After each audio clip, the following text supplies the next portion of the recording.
You've landed at Spark Launch, the guide star for embracing what it means to be neurodiverse. I'm Mike Cornell, joined by CEO of Spark Launch, Chaya Malavarma. Here, we navigate mental health triumphs and tribulations from all across the spectrum, charting a course to the shared experiences that unite us, and discovering how to embody the unique strengths within neurodivergent and neurotypical alike, igniting your spark and launching it into a better tomorrow.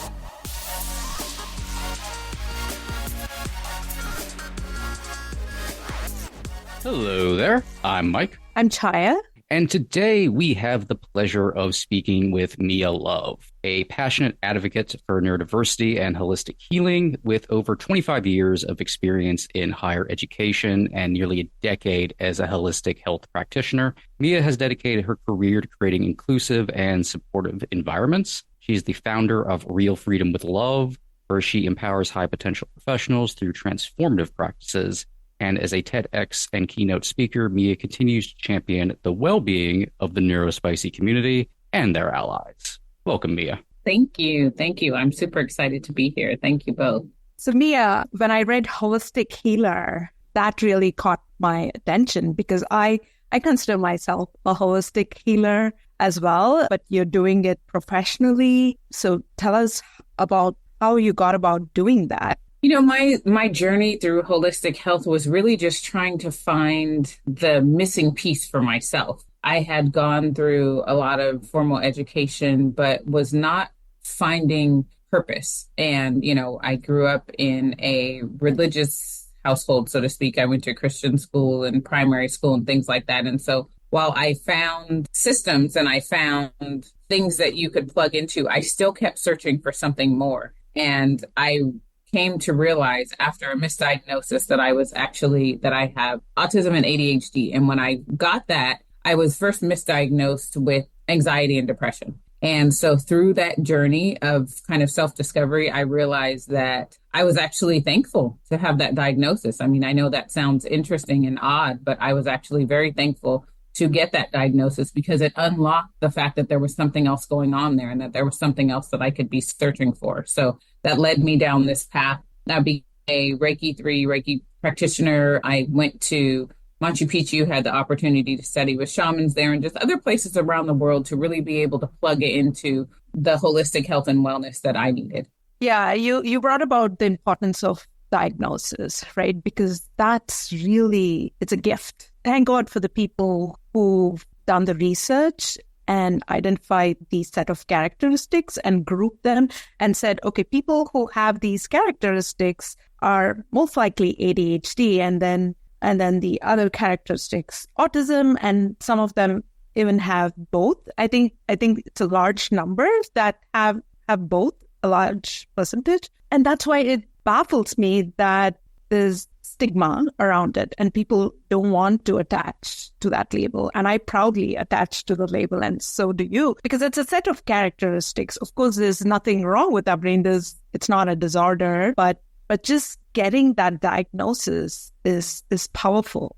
It's powerful. It's freeing. And honestly, the more research that I did, the more I was so excited that we have this amazing community, right? Like you said, there are stigmas, especially in, ethnic minority communities. There's always someone trying to assign blame or trying to say, no, it can't be this. And there were so many times that I heard, oh, you're so well spoken. You can't possibly be autistic. You don't look autistic, which is one of the most infuriating things that someone can say. And when you start to think about all of the amazing people in the world that are neurodiverse, it's like, I feel like I'm a proud card carrying member of Team NeuroSpicy, but it really is just breaking down those stigmas. But even more importantly, people being allowed to get a diagnosis, because so many insurance plans don't even cover what it takes for you to get the testing, let alone to get a diagnosis. And then if you choose to go a route of medication, that's a completely different thing that's not covered. So I feel like those of us that have figured it out owe it to the rest of the community that is still trying to find their footing, trying to embrace it, and to show the Will.i.ams, the Solange Knowles, the Simone Biles, like all the other people that have proudly said, I am a member of Team NeuroSpicy, and look at me, I'm successful, because that allows those of us that are not in the mainstream and that don't have those platforms to say, hey, listen, there's an entire world surviving and thriving, in a place where holistic health and wellness partners with whatever, Western medicine gives you for you to be able to, like I said, not just survive, but to thrive in your life. Yeah, I only wish holistic healing was mainstream. I was just telling Mike before we started the show that if we did have it as mainstream, a lot of problems wouldn't exist, right? It's still on the back roads. You don't find these people out there around the corner, but somewhere they're somewhere hidden and you have to go find them. That is so sad. It really is. And, like I said, I wholeheartedly believe that there is a place for Western medicine in society, but I think that there has to be that intersection between the two. I was at an appointment with a family member yesterday, and she received a pretty significant diagnosis and prognosis.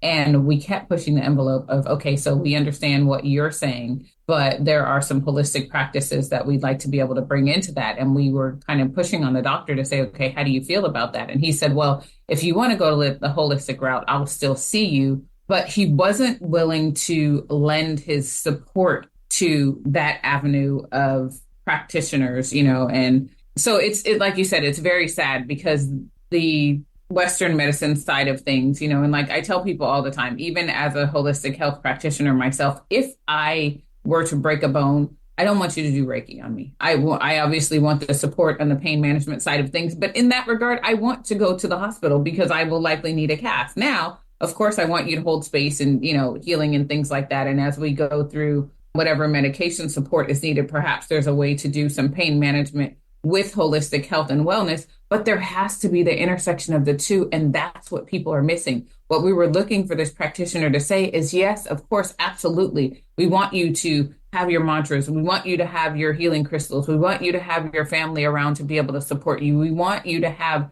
those mindset hacks that allow you to be able to be present in the space if you do decide to go down this very aggressive treatment route. But it just doesn't happen. And I understand regulatory agencies and I understand the science behind them needing to protect the brands and to be able to only speak on what they can prove. But it's undeniable that holistic health and wellness catapult the success rates and catapult the quality of life that people that are receiving Western medicine care. It's undeniable that it has an impact. And even people that have not ever been to a hospital, obviously they are surviving and thriving because of a lot of holistic health practices. That's just the reality of the situation. And so, to your point, Chaya, it's just so unfortunate that those types of things are not discussed. Yeah. And especially if you look at Reiki, right, or even crystals, working with crystals, it's all energy work and you're not even ingesting anything into your body, right? And it's just so amazing when people understand energies and how you can transform them within your body and with love, because I think that's the ultimate goal of life. It's amazing that how a lot of our problems just go away. Absolutely. I mean, just, something as simple as, a lot of people embrace, like I said, religion or spirituality, and whatever your choice is completely fine. But having your mala beads and going around your 108 beads to say, what your intentions are for the day and saying a prayer, they're very much one and the same. And so there should not be this stigma behind saying one is right and one is wrong, right? Because you're essentially exuding the same practices. Like you said, you're calling an energy. Like I have my mala beads right here on my desk, right? So if I take my mala beads and I go around my 108, it's the same thing as someone that is, saying their prayers with their rosary. So there should not be like, oh, you're right and I'm wrong. It's just what practices you embrace. And as long as you're doing things that is not hurting yourself or hurting someone else, and you're working towards the greater good, there should be this intersection and not this divisiveness. Right. And we have no right to make a comment on somebody else's healing, how they heal, how they transmute, transform within themselves is up to them. And as you said, as long as they're not harming themselves or others, it should not matter. And we have no place to make that call or judgment. And so how do you see yourself using that in the future?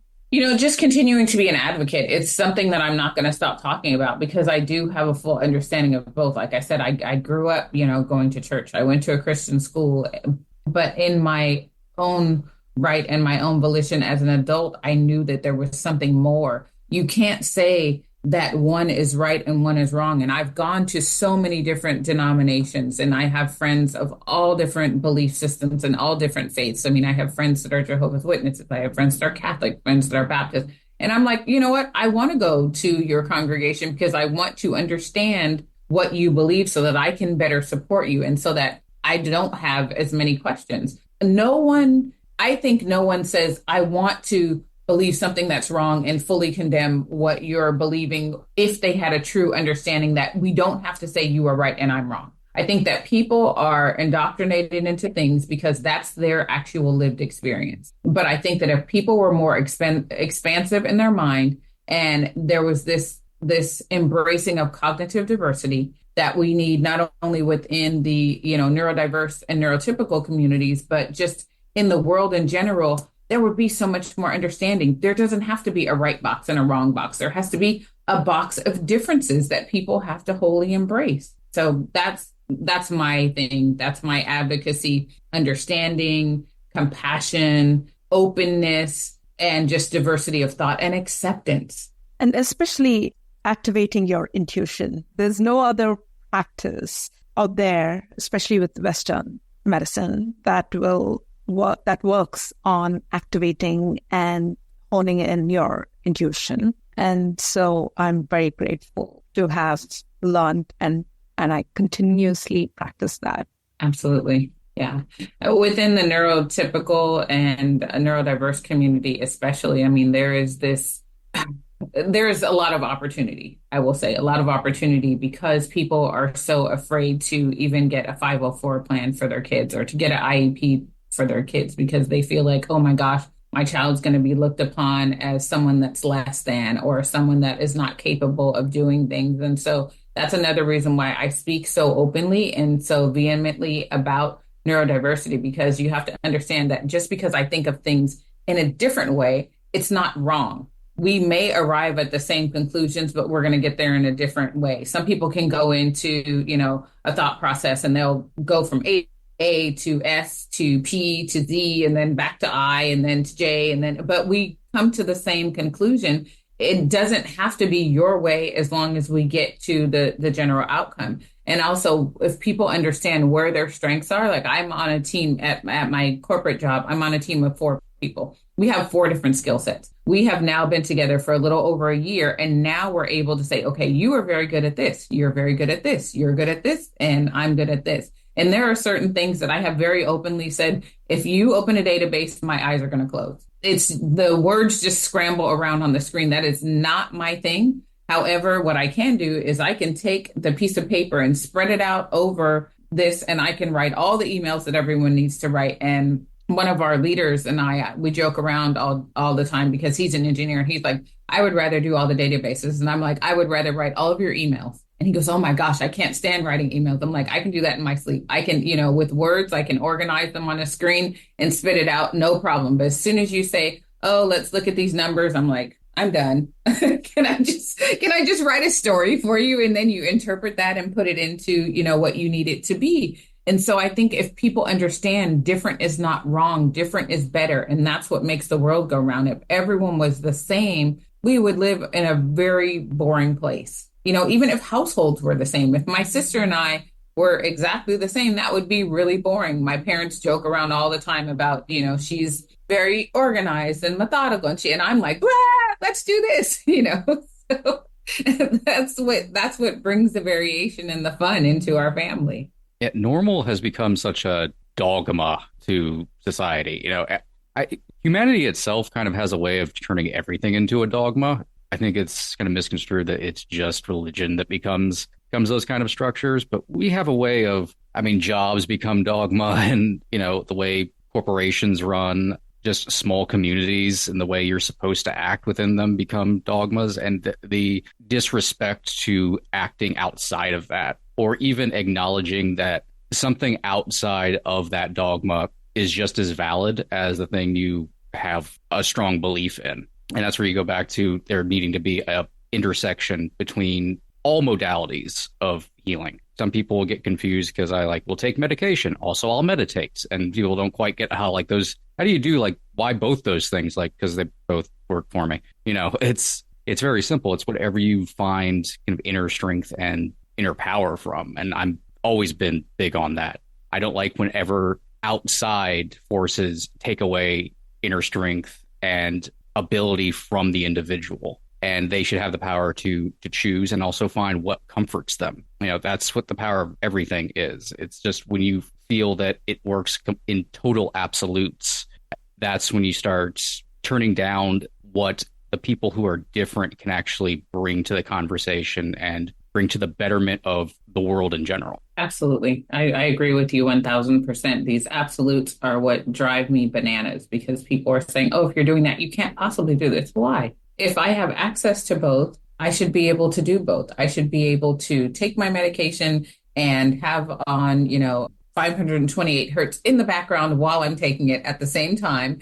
And I should be able to meditate while I wait for the medication to kick in. I mean, that's just right. I mean, you should be able to do what makes you comfortable. And yeah, you're absolutely right. There is no normal. I actually spoke about that recently in a meeting, and I was telling people, the fact that people were saying during Worldwide Cooties, let's get back to normal. I'm like, please, let's not ever go back to that again. Let's remain in a place, obviously I don't want Worldwide Cooties again, but let's never go back to a place where everyone has to show up at a building because that's how you get credit for doing your job. Let's never go back to a place where you are assigned a way that you operate in things. What that time to ourselves gave us is people to be able to say, you know what, this is what I like doing on a day-to-day basis. And this is how I like doing it. And oh, by the way, I am also able to accomplish what you, my job, want me to do while I do things in my house for myself and for my family. Oh, and by the way, I've thought of some other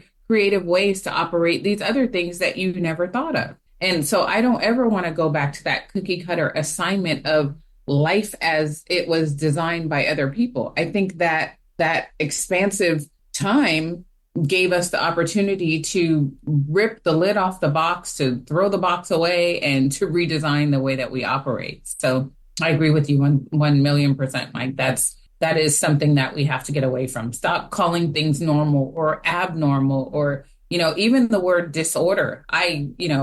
Neurotypical people say, oh, I'm normal and you have this disorder. Well, this is actually a gift. I mean, the fact that I'm sitting there talking to someone and it took them 15 minutes to describe something that I resolved in my head 5 minutes ago. In the last 10 minutes, I'm going, all right, what am I going to get from Trader Joe's today? Okay, let's see. And then we're going to do dinner and then they're done. And I'm like, okay, I'm still here. And it's not to say that that person is less intelligent because there are some things that they can do very well. But this quote unquote disorder that I have allows me to process thoughts much faster and get to the end of what you're still trying to put together. So I don't know if that's what you call a disorder, then I will take it.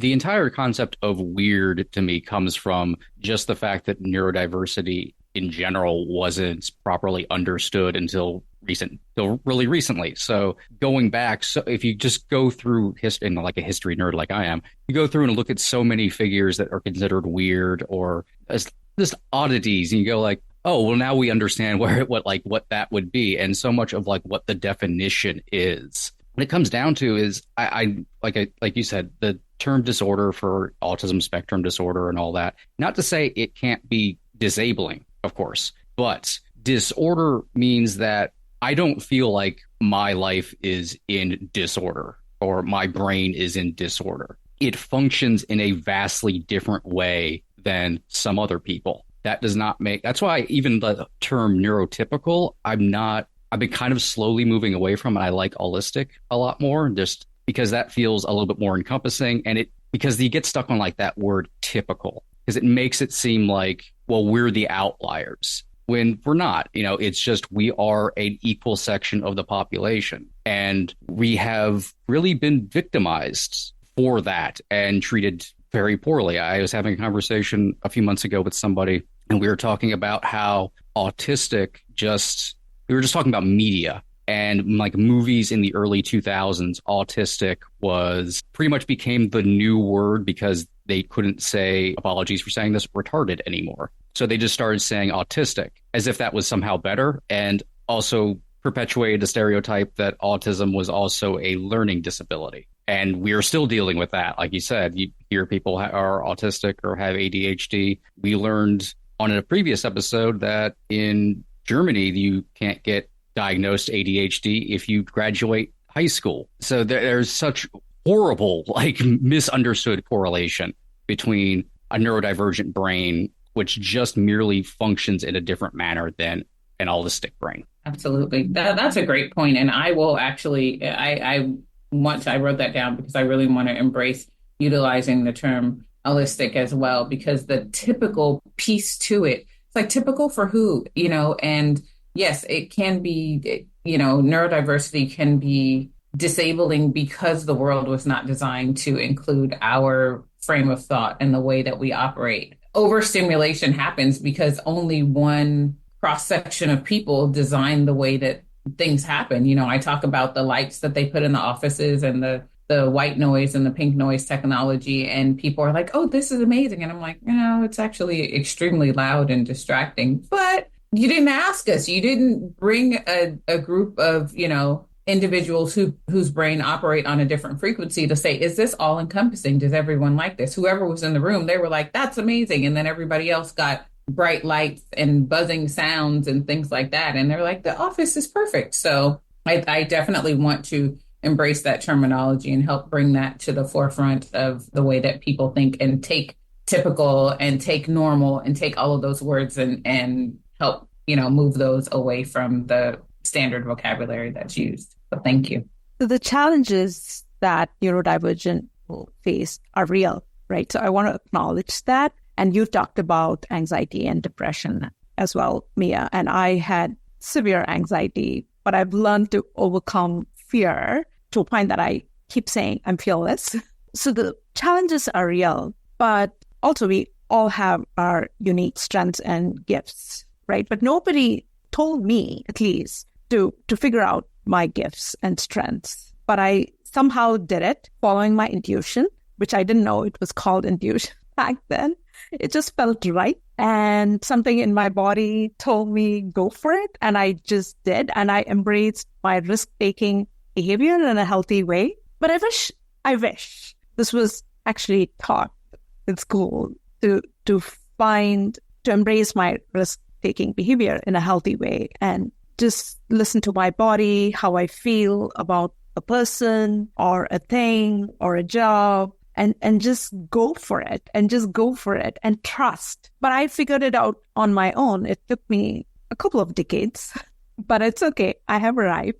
And I wish the children are taught that early on. Definitely. It would be so freeing for people to not have to feel arrested in their spirit, or to be able to feel like you are an outlier or there's something wrong with you because you have this beyond a gut feeling, because you have this understanding, and because you're not a part of the quote unquote lesson plan as a child. I can remember sitting there and people talking about things, and I'm like, that doesn't make sense to me, but I'm the only person probably that doesn't make sense to, so I'm just going to be quiet. Or people wanting to do things, and I'm like, I really don't want to do that. I remember there was this game that we used to play, and they would use the basketball and pretend like it was something else. And I just couldn't wrap my brain around pretending it was anything other than a basketball. I'm like, it's a basket. Like, I don't even want, but I didn't want to be the outcast. So I would go along with the game. But the whole time I'm kind of irritated, like, it's a basketball, so that masking at such an early age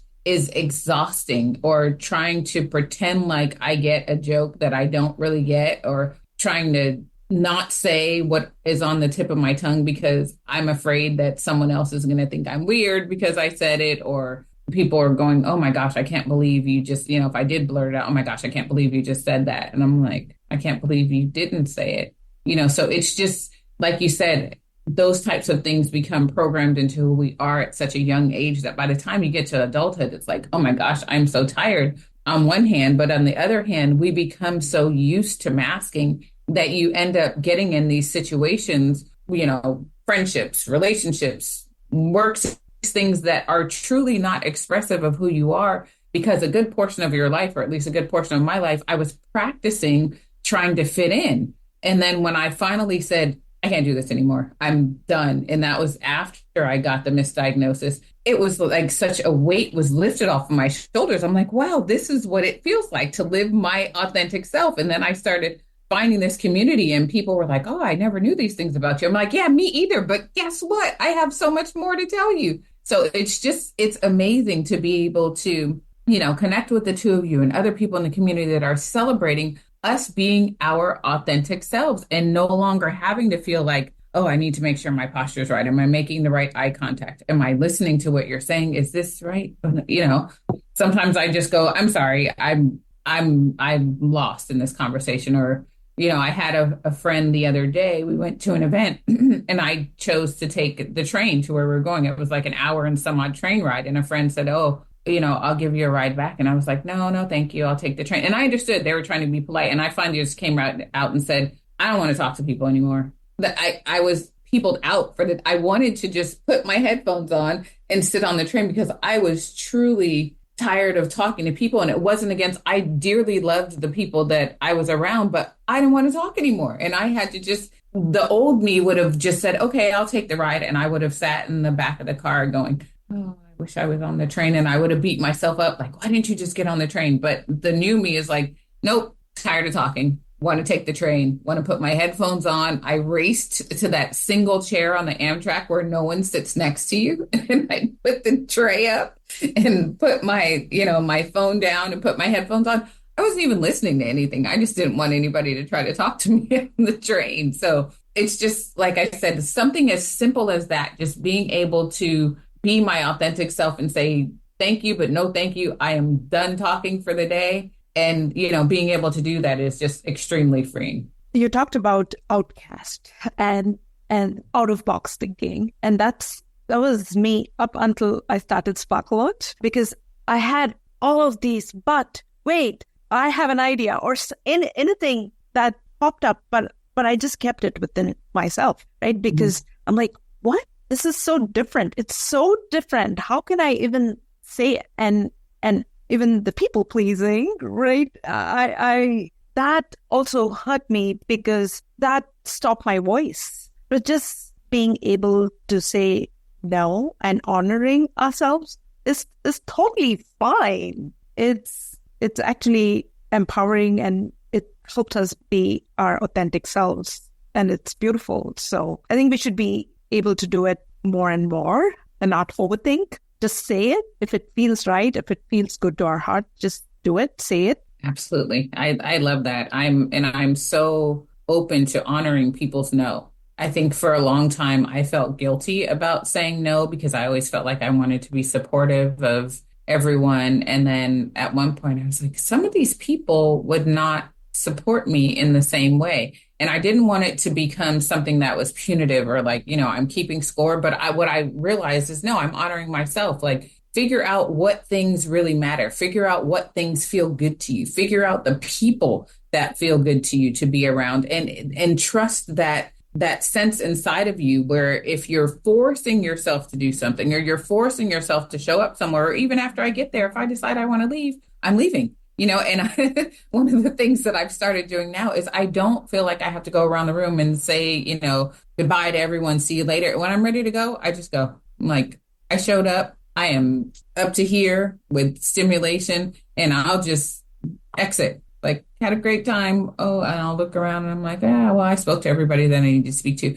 And that to me is so, it helps me not have to just, come home and just scroll, sink into my bed and stay there for so long just to get my energy levels back up to be able to re-enter life. I have to save a little bit for myself when I get home. Don't get me wrong. I still have the doom piles of laundry and things like that I'm like, I'm going to get to you. I see you and I know you see me. But at least I still have a little something left for myself. And I don't just give it all to experiences that are not completely honoring who I am. And then I'll get into the body doubling and call someone on the phone so that I can start folding those clothes that have been staring at me for a couple of days. But yeah, I unapologetically live who I am out loud. Setting self boundaries, like you don't just set boundaries like with other people. Really setting some self boundaries is kind of setting boundaries with other people as well.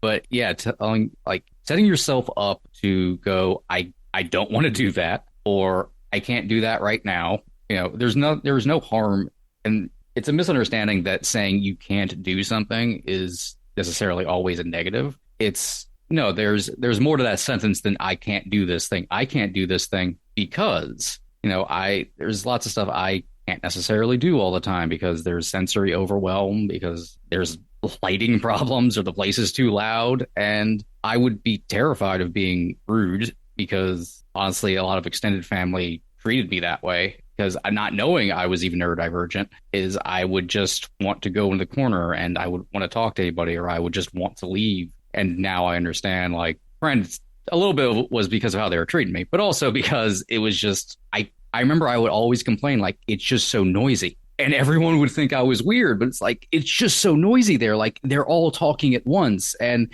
it's just like, there's a restaurant I like, but it used to be a Pizza Hut. And when they converted it into like a normal restaurant, they didn't like soundproof anything. So you go in there, if there's like two other people in there, it sounds like a full restaurant. Like the sound just bounces around and it is a cacophony and it's just hell. Like I love it, but I hate going in there at the same time. And you have to like kind of like give yourself a little bit of grace to go like, hey, it's okay that I have to maybe not partake in something. There are things in life I have passed up because I had to recognize like I have to create this boundary with myself because it's going to create a problem down the line. 100%. That is so true. And I'm so glad that you are honoring that with yourself. There are places likewise that I enjoy the food from, but I will get it to go just because I can't handle and I choose not to put myself through all the additional noise.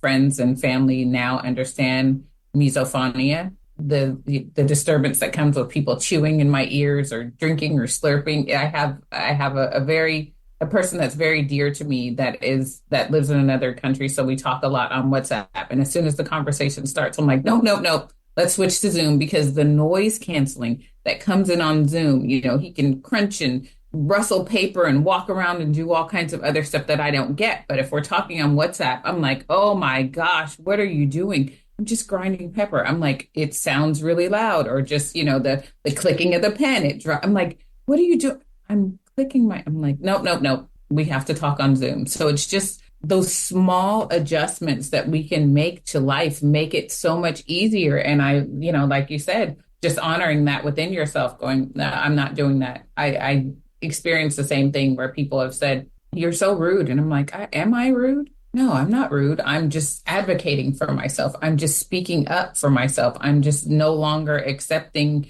you putting a label on me or making me feel like I have to act a certain way. I don't want to do this. And y'all are talking really loud. The music is too loud. So you know what? I'm glad that you enjoy it, but I'm leaving. Enjoy yourself. And it's and not to be like a super extreme about it, but if someone had horrible disease and could only handle, engagements for so long because physically tired or worn out or the disease flared up or something, no one would say they were rude because they were leaving. It's only us that gets treated like that when we have very good reasons. And a lot of the time, it's not because we necessarily want to remove ourselves from something. That's what we have to do. There's lots of things where I would like to stay here. I would like to go over there and do some things, but that's not working for me right now, unfortunately. And that's just the reality of the situation. Yeah, 100%.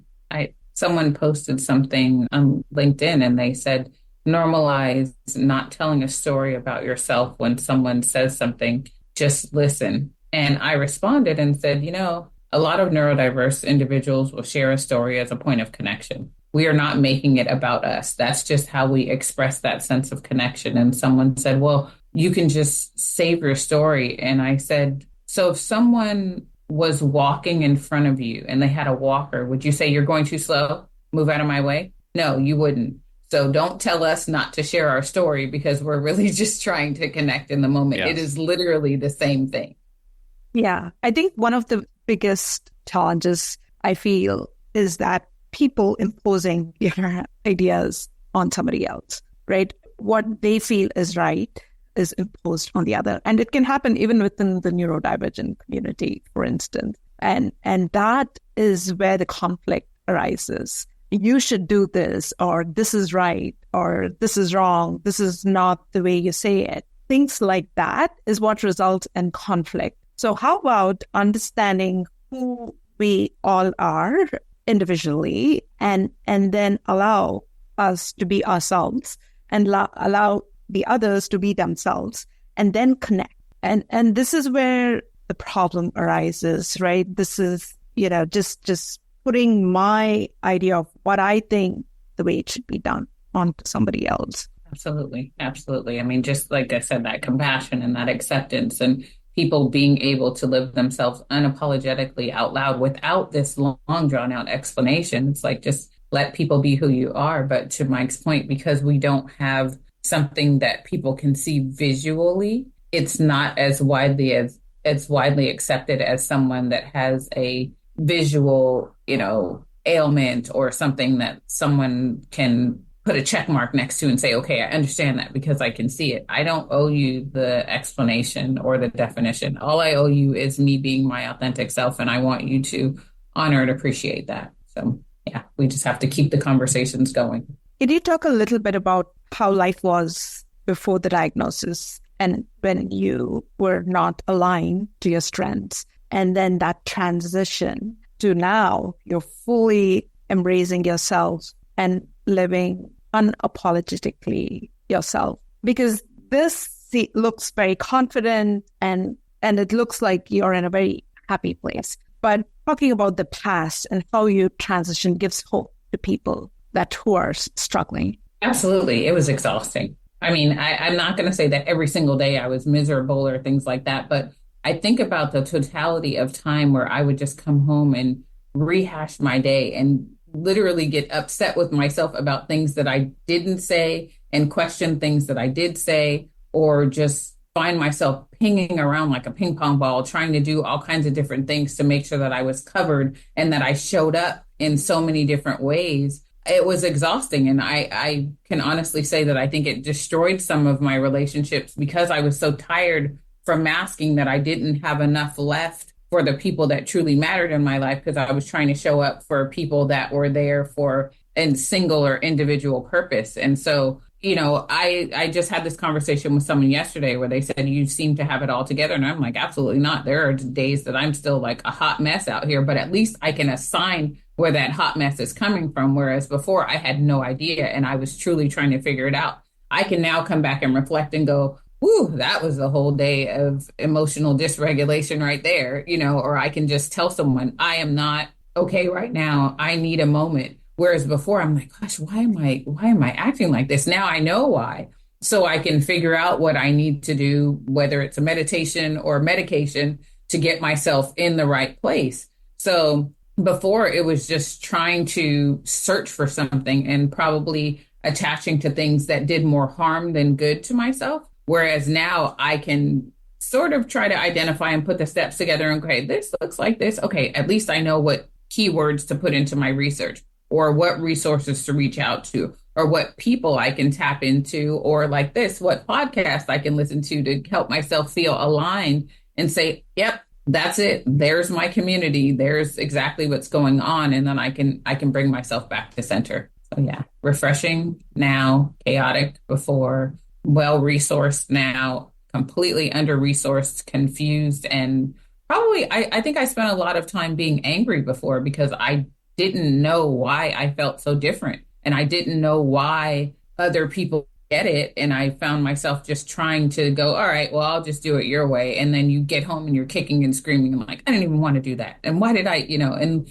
like you said, that impulsive behavior, that risk-taking behavior, that people-pleasing behavior, I probably could have had a lot more money in the bank if I knew how to say no to things and didn't lean into stuff that, that I didn't truly want to be a part of. The impulsive portion of me seeing something in the store and wanting all of the things because I can't decide on one, or ordering from 4 different restaurants because I wanted a bite of every single thing, probably would have been there, but it would have been my things and not other people's things.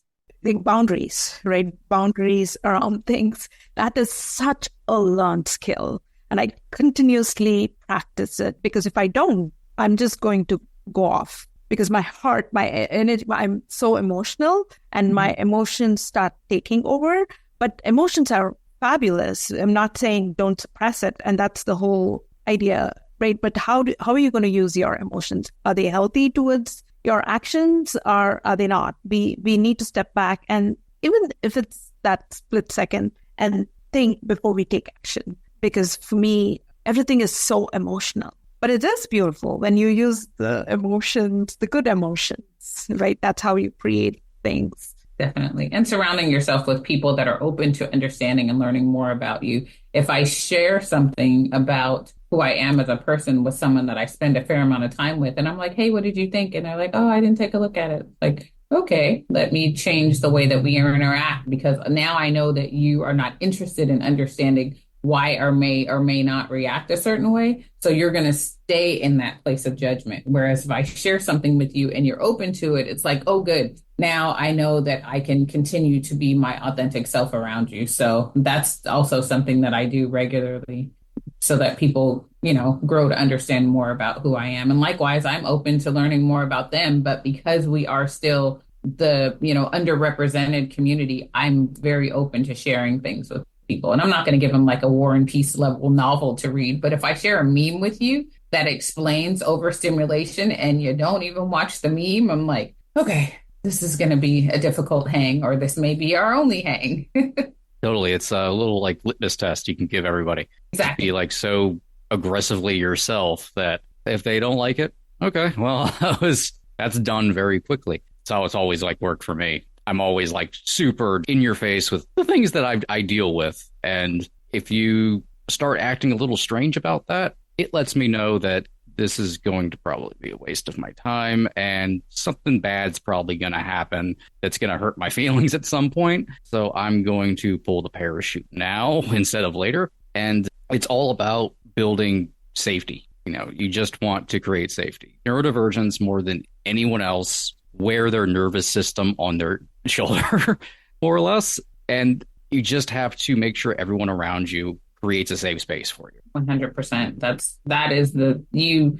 That was an entire TED Talk, Mike. I mean, that psychological safety in and of itself is so huge and so important. And when people don't embrace that, it's like, I can tell that this, like you said, this could be dangerous. This could be harmful. This could be hurtful. And I'm not willing to go down that route with you. So let's just pull the plug now. And then we can both go back to our own corners of comfort and do your thing. Yeah. Because emotional dysregulation is just something that I don't want to deal with. Or, RSD. No one wants to feel that sense of rejection from someone that can so simply embrace something that may be new to them, but it's not like we do most of the heavy lifting for ourselves. Like, you kind of just have to show up. You just need to watch the reel, get the reel, and then show up. We're going to bring all of the other things in because we kind of don't trust you to bring them anyway. So we've got it. All you got to do is just go along with it.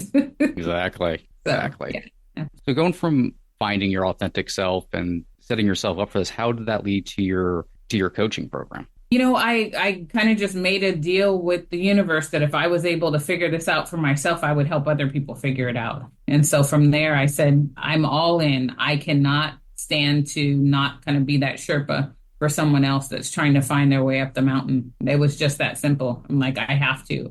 How dare I not share the information that I have gained for myself and try to help other people? Because to the outside world, some people that's just looking in and that it's just getting there, they're like, oh my gosh, you have it all together. It's like, I don't, but come a little closer. Let me show you why I don't. So, yeah. You find your way into the room of acceptance. And I mean, like for me, I don't want to close the door behind me once I'm in there. I want to hold it open so that way others can come in, because I don't want anyone to feel the same way I ever did. Absolutely. Yeah.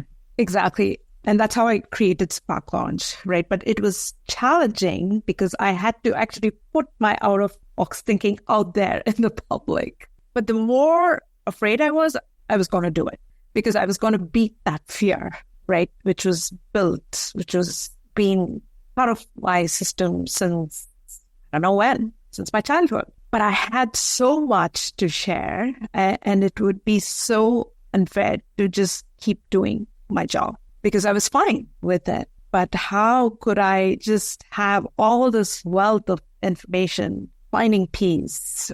And by the way, it's a constant work in progress, right? So if I didn't do what I was doing, I would not be. So I have to keep myself in motion to keep finding that peace in every moment.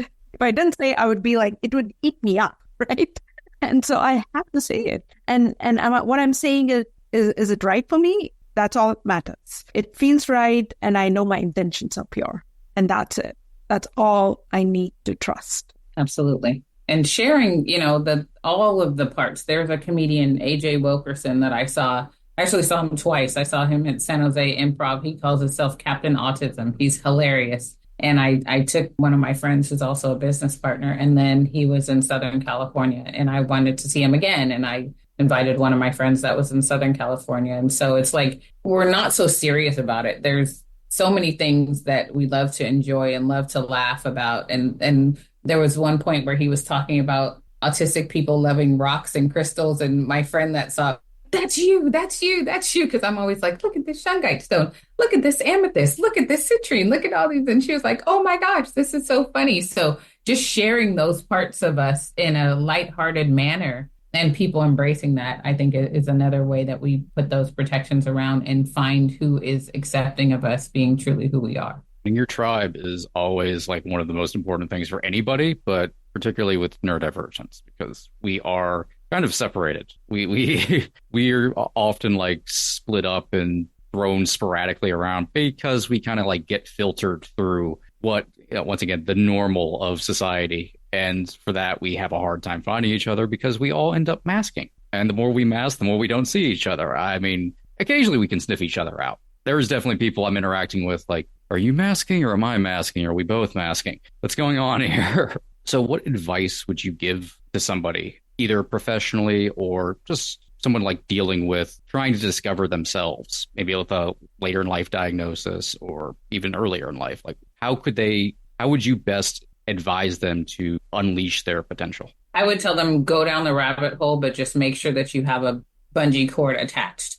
Don't hesitate to go down the rabbit hole. Go, but you need to have somebody at some point that's going to be able to pull you back out and say, okay, now that you've gone down there, now that you've almost reached the bottom, let's sit together and start to unpack the things that you do. Because some people just sink, and then they go from, information overload, but they never come back out to the top. Say, okay, here's all the things that I found. Now let me throw them on you. Now let me find some path forward. Find a community. Find a way to, get some semblance of treatment, whether that is holistic treatment, whether that is, medication, whatever you decide that you want to do, go down the rabbit hole. But make sure that there is somebody holding on to the other end of that cord that can pull you back up and help you unpack what you found down there. I love that. That's perfect. So where can everybody find you and your coaching and can follow along with you? Absolutely. MiaLoveCoaching.com. Everything is there. That leads you to all of my socials, that leads you to the TEDx and everything. So simply MiaLoveCoaching.com. Perfect. It has been wonderful having you. We, of course, are always on SparkLaunchPodcast.com. The coaching program for ADHD is sparklaunch.org. Jai and I are both, of course, also on LinkedIn. And I will have all of the links for Mia in the show notes so you can find them easily there. Thank you, Mia, for your presence and your wisdom. I appreciate being here. Thank you. This has been such a refreshing conversation. This has been honestly the best part of my week. Me too. We'll see you all next time.